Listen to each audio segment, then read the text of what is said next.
This is Weekend Winners, proudly brought to you by 1Equine. For the equine athlete, the Summer Carnival is now officially underway here in Queensland, and this Saturday night, a little bit different, we're going Bayside. We're heading to Redcliffe for a feature night of racing, 9 races in total, several features including the CJ, the race formerly known as the Patron's Purse, plus we've got the Garrard's Yearling Sales Classic Finals for both the 2-year-olds and the 3-year-olds, and both of those races carry really good prize money. So all in all, it is going to be a super night of racing coming up this Saturday night. As I said, 9 races starting just after 6 o'clock. We've got some good drivers heading to Redcliffe, none more so than Nathan Dawson and Leonard Cain. Let's see what they've got to say about their drives. We're going to Redcliffe on Saturday night, their Summer Carnival night. It's a great night as well, 9 races, several features, and Nathan Dawson, as you would expect, has got a really good book of drives. It's a full book of drives and he sits with us now. Nathan, appreciate the time. Nah, good to be on, Chris. Alta William, this is race 1. This is your first drive. He comes up with gate 7 inside of the second row. He's part of the team here for Chris Judd. What do you know about Alta William and what are the expectations?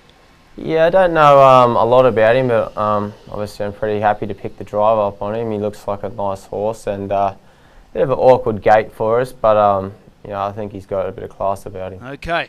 Potentially it could be a little tricky to draw, but my Alderman Carter, barrier 1 at the 2,040 metre start point, are you confident he's got enough speed to hold up? Yeah, I'm confident he's got the speed to hold up. You know, whether Jonah wants to or not, it's probably a different story, but you know, I definitely think he has the speed to if he wants. All right. In a perfect world, if you're right behind the leader with a horse like this, with his credentials, he's going to take some holding out, isn't he? Yeah, he is. You know, even if we happen to get 3 fence, it's probably not you know, the worst spot to be. So he looks like a good sit sprint horse, and you know, that draw is going to allow us to do that. Okay, well that's race 1, number 7, Alta William.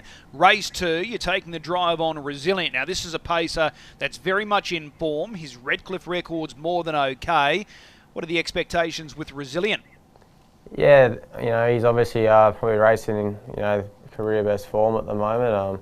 You know, he's racing very consistent and he comes up with a good draw again. So he looks a nice chance from there. Well, you're with Chris Judd in that first race with Alta William. He looks like he's going to be potentially your stumbling block there in race 2. With distinction, who's got barrier 1.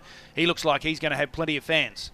Yeah, that's right. You know, obviously he's got the draw underneath us, but you know, as you said, my horse is racing very well, and you know, he knows that track good. So you know, I don't think you know, he's going to be too far away from the money. He's a very versatile horse, isn't he, Resilient? He can lead, he can do a bit of work, and he can chase down a target.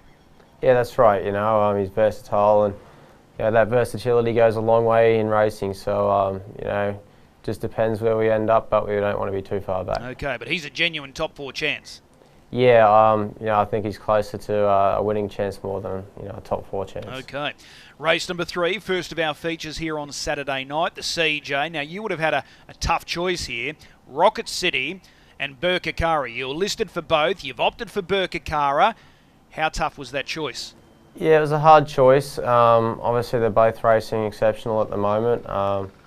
You know, I just feel Rocket City, I don't know where he's going to end up with the speed underneath him.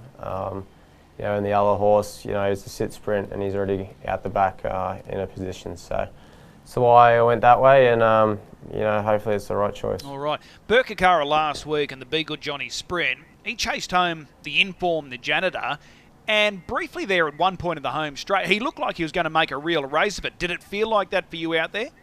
Yeah, we just got held up a little bit. You know, it would have been like sitting on the helmet of the janitor, but he raced really good and got to the line super. So, you know, his last 2, he's chased him home.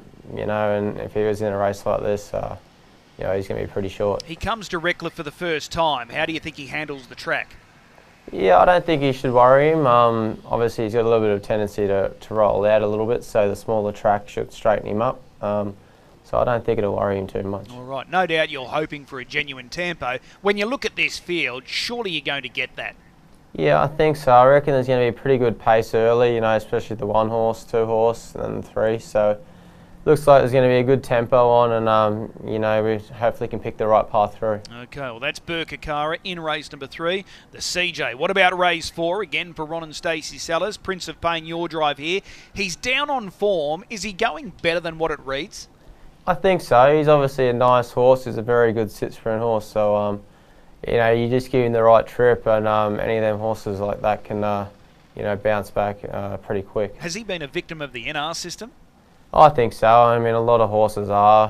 You know, it's hard for them. You know, surely we could do some better things to fix it up. But it's a story for a different day. But as I said, like, he's racing well. You know, a bit of an awkward draw for us, but I wouldn't be surprised to see him win. Okay, well, that's Prince of Pain race 4. Let's go to race 5. This is the 2-year-old final. Good prize money up for grabs here. And your drive is High and Mighty. Now, she was 3rd in the heat last week. Were you satisfied with what she delivered in that heat performance? Yeah, she was, you know, well enough. So obviously it's going to be tough for her, especially with the one-horse drawn where it did. But you know, I think if I can get a nice trip, you know, she's definitely not without a hope. Normally in this race, there's always big pressure going into that first turn. Ideally for you, where would you like to land with High and Mighty? Yeah, if I can land, you know, handy would be ideal. In the first 4 would be great. So that's probably ideal for us. We'll roll forward. You know, we won't be busting her early, but we'll try and get a forward spot. Do you think this is one of the more open 2-year-old finals that we've seen here? Yeah, I think so. You know, generally most years is more of a standout horse that, you know, looks the obvious winner, but I feel like it's a pretty open field this year. You mentioned Ada Coco, drawn gate 1, a heat winner. It certainly rates well. Magic Jujon's won 3 of her 4. You've driven Call It Bling. He's going really well. Moonshine Millie's going on. You can make cases for all here. Yeah, as we said, you know, it seems a very open race, and I've got no doubt the horse that gets the best trip, you know, on the night is probably going to be one that gets up. Okay. Race number 6, this is the open pace. You're driving Our Sunset Delight, and he's drawn the outside gate here. Early scratching of Mossdale Terry. Does that help your chances anymore? Yeah, it helps a little bit, but it's still going to be tough from out there at Redcliffe. You know, he's racing well, but ideally he probably wants a better draw than that. Okay. Manila Playboy, he's drawn off the 2nd row. He's probably facing a class drop here. Fashion Icon was good last time out. District Attorney was back in the winner's circle. So there are a few informed chances here. Yeah, there is. You know, I obviously think District Attorney and probably Fashion Icon are the ones to beat. Okay. Race number 7, 3-year-old final. You're driving Jive Master. You partnered this guy in the heat. Were you happy with the heat performance? Yeah, it was good. Obviously, we can't have a bit of an awkward draw, but you know, it looks like it's probably going to be a 2-horse race, you know, between Pete's horse and Greggy's horse. So, but if we get a bit of luck and, you know, they go hard, you know, he's definitely going to be thereabouts. So if you were drawn to lead in this final, would you really give yourself a chance of winning? Yeah, if I drew better, you know, underneath the other horses, I definitely think that, you know, I'm a chance. But from back there, you know, I'm probably looking more at a place than a winning chance. Okay, those 2 horses that you mentioned, Basilisk Bob, Helheim Smooth, they were both impressive in their own right in the heats, but the draws make it a little tricky for both of those guys. Yeah, it does, you know. Obviously, probably the front line for Basilisk Bob's probably a little bit better. He's probably got the respect there. He's going to roll onto the front, so you know, I think those 2 will probably be fighting out the finish. Okay, race number 8. This is for the mares. Our Princess Di, she's drawn 2 off the 2nd row. Do you give her any sort of hope here? She raced yesterday and she raced well without a lot of luck. She's obviously going to need some luck from there, but it looks like she should get a decent trip and not be too far away. Did you have better expectations for her when she arrived from Victoria? To be honest, I really didn't follow her too much. You know, I drove her here one night first up and she went well. She did quite a few things wrong, but I think she's starting to head in the right direction. She's a bit of a funny mare. She's got a bit of attitude, so you know, I think she's heading the right way though. Do you think she'll handle the track? This is her first look at Redcliffe. I think the track, you know, is probably going to hinder her slightly. She can tap a knee, so yeah, she'll get round it, but she's probably not well suited there. Okay, the last race. This is the Mares Open. Golden Fire. Is this just a perfect setup for her? Barrier 1, so you can either lead, take the trail, either situation, you're just going to be in the right spot. Yeah, that's right. You know, we've got the perfect draw, the right trip, and plenty of options to whatever we want to do. So it's definitely a drop in grade for her, and she looks like probably the one on the night that's going to be the hardest to beat. Yeah, when she won 2 starts ago, she was really sharp, wasn't she? Yeah, she was. You know, she loves that trip, you know, off a helmet, you know, and if she wants to lead, she's just as good. So, yeah, I think it's the perfect race for her. So we've got to be patient. We've got to wait till the last. Yeah, I think wait till the last and it'll reward you. Okay, race 9, number 1, Golden Fire. What is it with you and Redcliffe? Why do you like driving Redcliffe so much? Oh, I probably drove it more when I was growing up. You know, the slower horses, you had to learn to get the slower ones the shortest way home, and I think around there, the closer to the fence, the better. So, you just learn it, when you're going, and, what helps and what doesn't. It is unique though, isn't it, that track? Yeah, it is. It's a one of a kind, but it's a bit of a challenge, and I always like a challenge. So, I think that's why I do well there. Great stuff. Hey, really appreciate the time. We'll see you trackside. Thanks, Chris. Leonard Cain jumps in the hot seat to go through his drives on this big night at Redcliffe this Saturday night, and he's with us now. Leonard, appreciate the time. No worries at all. Appreciate being on. Race 2, this is your first drive on Saturday night. Debo, this is a horse you know well. He's a proven winner at the track.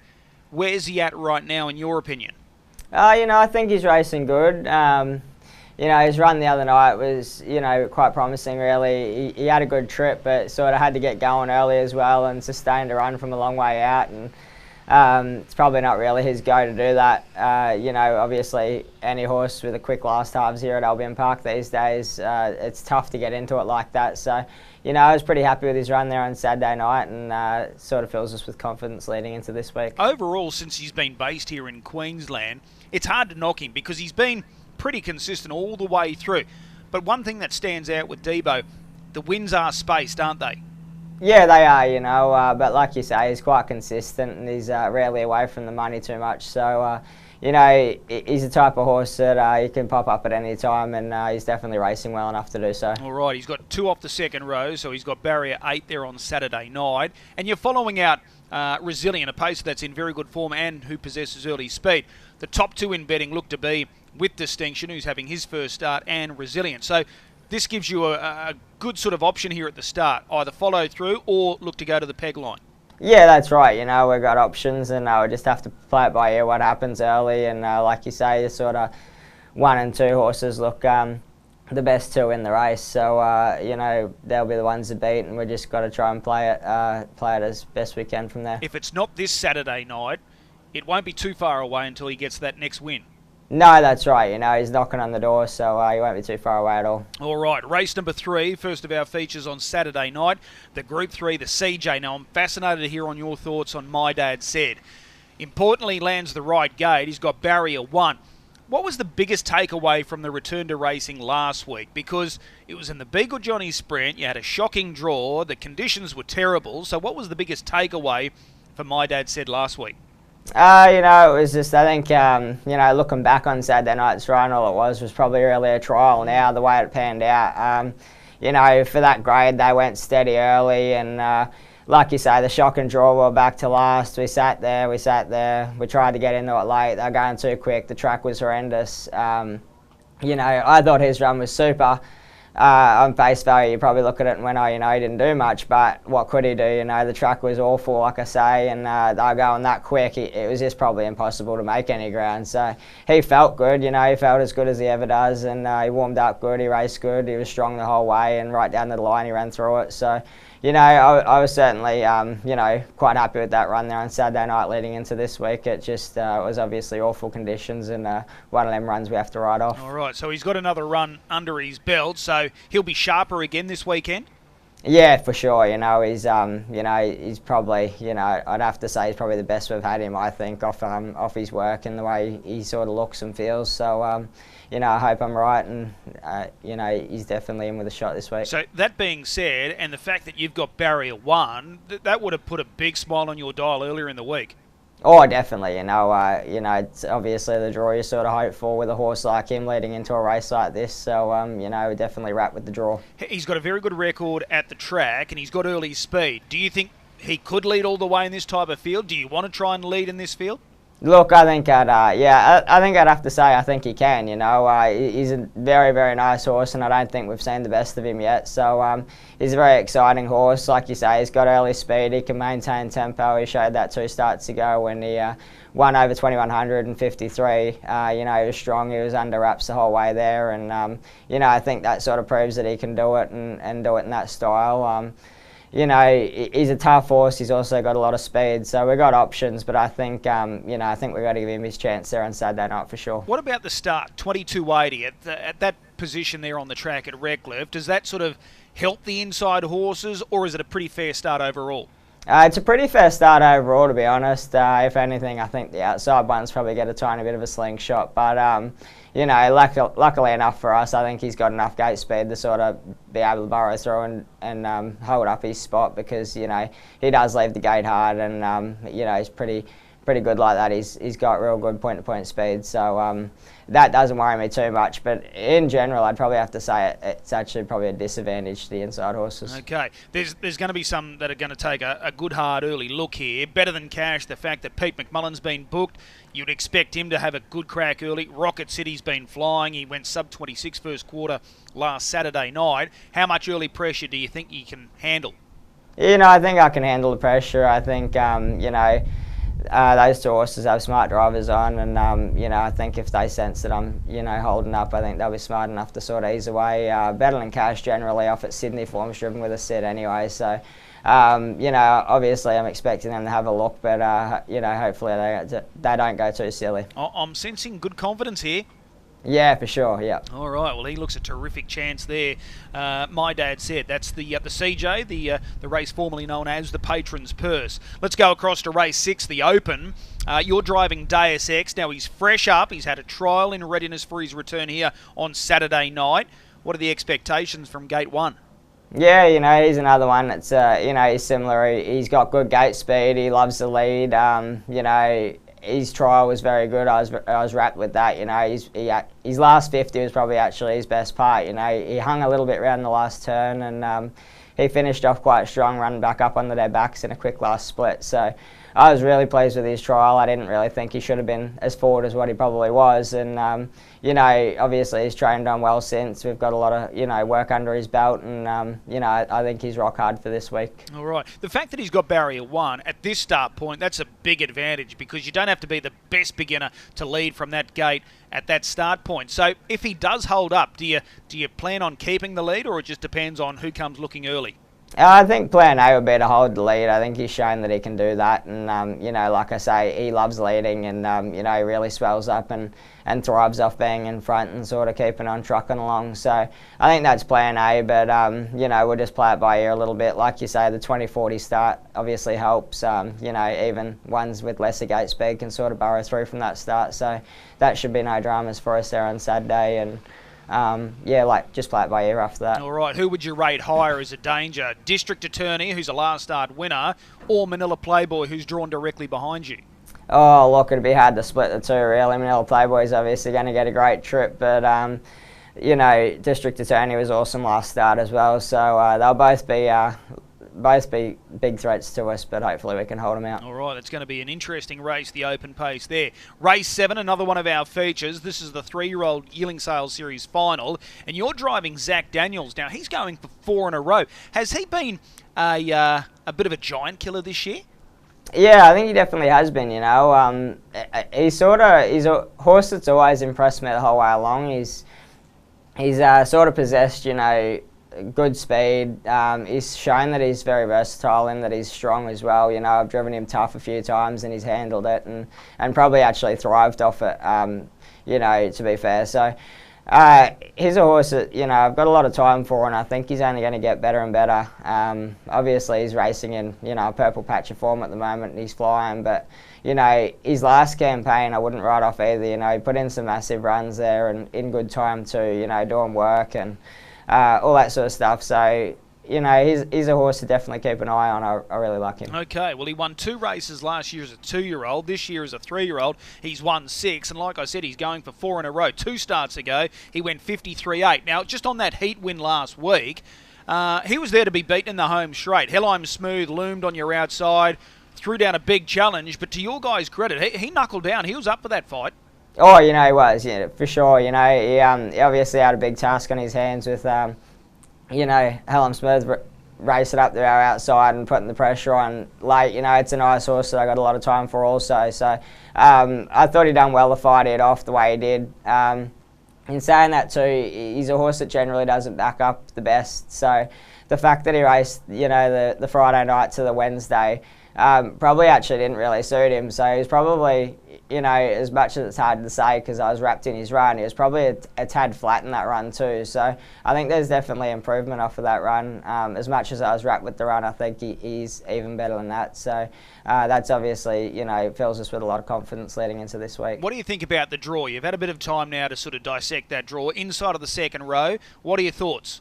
You know, I think it probably on paper it looks a little bit tricky, to be honest. There's speed off the front line. You know, obviously with horses like Glenegg Ruler and Basilisk Bob will head forward at some point, I'm assuming, and put good pressure on, possibly find the front. So, you know, it probably looks a tough draw, you know, just at a glance. But, you know, we're probably just going to have to try and do our best to get out and, you know, take the splits and be coming home good late. Does it help that Basilisk Bob and Helheim Smooth are both facing tricky draws or tough draws as well? Like Basilisk Bob outside of the front row and Helheim Smooth outside of the second row. Does that help your cause? Yeah, I think it definitely does. You know, like obviously they're going to have to do work to get into it also, but obviously I can't be sort of probably ending up too far out of it either. So, you know, we're going to have a bit of a task on our hands and have to play the race by ear a little bit, how it pans out early and, you know, what we do. But he's definitely, you know, I've definitely got the right horse under me if things go my way a little bit. Okay. Race number 8, this is the mare's quali, Brookfield's Beauty. You're no stranger to this mare. Is there a little bit of a desire to sort of right the wrongs with her? Because each and every time you've sat behind this mare, she's got into a little bit of trouble. So is this a perfect opportunity to get one on the board with this mare? Yeah, I think so. You know, obviously she comes up with the right draw and obviously, you know, aim one's just to get out the gate safe and, you know, just maintain the best position that we can. But she's definitely a mare that's racing well enough to, you know, to take that race there on Saturday. So I think the one horse definitely, the one draw definitely plays into our hands. Hopefully, you know, she's willing to run the gate on her own accord, and we can hold up pretty handy. And you know, if that's the case, I think she'll be quite hard to beat. How much gate speed does she have? Oh, you know, she's going back a little bit. She didn't really get out much at all. You know, she was a little bit. You know, she didn't have a lot of confidence behind the gate, I'd say. You know, she was a bit of a funny one. You had to play it by ear whether you sort of chased her or grabbed her a little bit. She was a bit, you know, probably a little bit gun shy at the gate. But nowadays, I sort of think that she's happy enough to run it, you know. She feels good behind the gate. And, you know, a couple of times recently, she's actually run off the gate a little bit. So I think she's sort of starting to put it together a little bit, so I think we could see a little bit more from her. Okay, well, good push there for Brookfield's Beauty. The last race, the mare's open. Miss Frou Frou, she was really good winning last time out at this track. She rated fast time. It's just a killer draw though, isn't it?